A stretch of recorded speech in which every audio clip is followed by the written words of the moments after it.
भुवनेश्वर रवींद्र मंडप रे पंडित प्रफुल्लकर 86तम जयंती उत्सव पालित हो जायछि। ए अवसर में संगीत संध्या कमल देशर राजकुमार आयोजन कर विधायक अनंत जेना, प्रोफेसर देवी प्रसन्न पट्टनायक, गोलक महापात्र प्रमुख जोगदे कार्यक्रम को उद्घाटन करथिले। कमल देशर राजकुमार संध्यारे प्रथम गीत गाइथिले प्रफुल्लकर पुओ महाप्रसाद कर। संगीत संध्यारे चेन्नईर विशिष्ट ड्रम वाद्यकार पद्मश्री शिवमणि को प्रफुल्लकर सम्मान प्रदान कर जायतिला।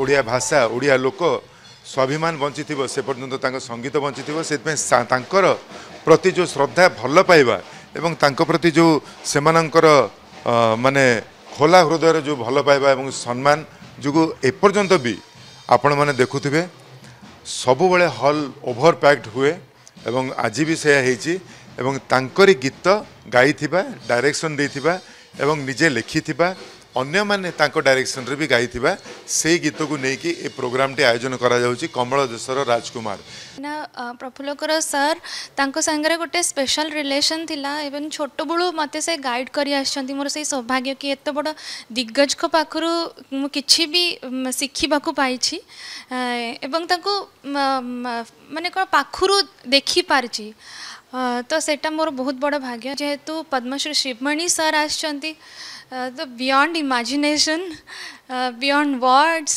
कौन कहि भी तांको पाई की शब्दहीन कर दे जहाँ से बजेले।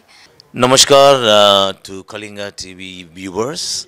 This is Drum Shivamani and I'm very happy to get this felicitation and music is connects everyone and I'm very proud and honored to get this felicitation. Yes, I played lots of songs in Chennai. Guruji comes there, he records, and Kabuli and myself, we worked a lot Orissa from songs, and yeah, lots of songs. Given Kabuli has composed, I played for him.